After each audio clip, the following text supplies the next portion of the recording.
an entity which is your life carrier, like you mentioned, you've got AIG, AXA, Protective, Yes. and others. Each of these carriers in the life side will have one of the two types of life insurance products. Either they're going to be term products or they're going to be permanent products. We saw the variants the other day. You got universal life, you got VUL, you got whole life, all Right. this on the permanent. When these core carriers are available to GAs, this IMO is available, it's all the products. Okay, term, UL, whatever this carrier sells, it's approved. Right. Yeah, I'm just trying to paint a picture so they're able to connect the dots. So you got the tier on top is the carrier. They call it manufacturer, producer, or carrier. In our scope of conversation, throughout this life cycle of what we are doing, we are sticking to the life insurance carriers. Of course, there are insurance for other purposes. You have pet insurance, you have home insurance, you have auto insurance. There are all other kinds of insurance out there, but we are limited in scope to conversations around life insurance carriers.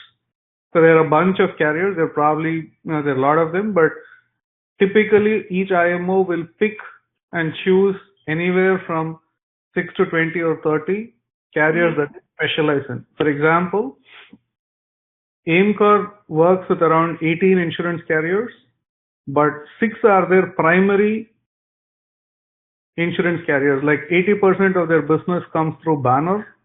Okay. And then you have, Protective and others.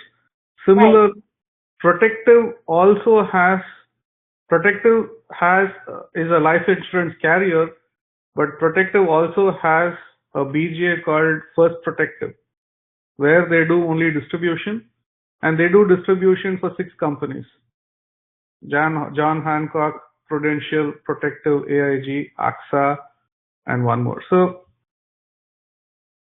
if you have to understand this landscape, you have carriers, then you have IMOs, which are independent marketing organizations who can distribute these products, but IMOs also support by having marketing events.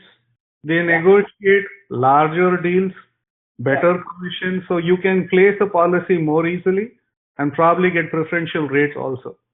And like Jolie explained, they usually have underwriting staff on their team who will help asking the right questions, who work closely with the underwriters at the carrier side to help place the policy quickly. See, what is very important in this whole process is from the time a prospect has expressed an interest, we want to place the policy as fast as possible because there will be 4 others competing. So if you go to an IMO who has a very strong relationship with the carrier and they have streamlined the process and they have underwriting capability, they're able to ensure that the policy is placed faster.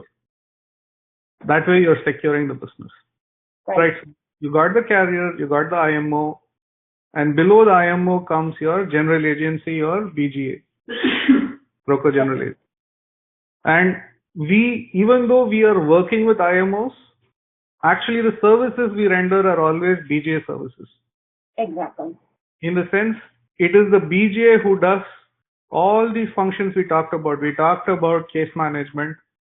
In one of the sessions earlier, we talked about the app entry where we're entering all the prospects details on the app.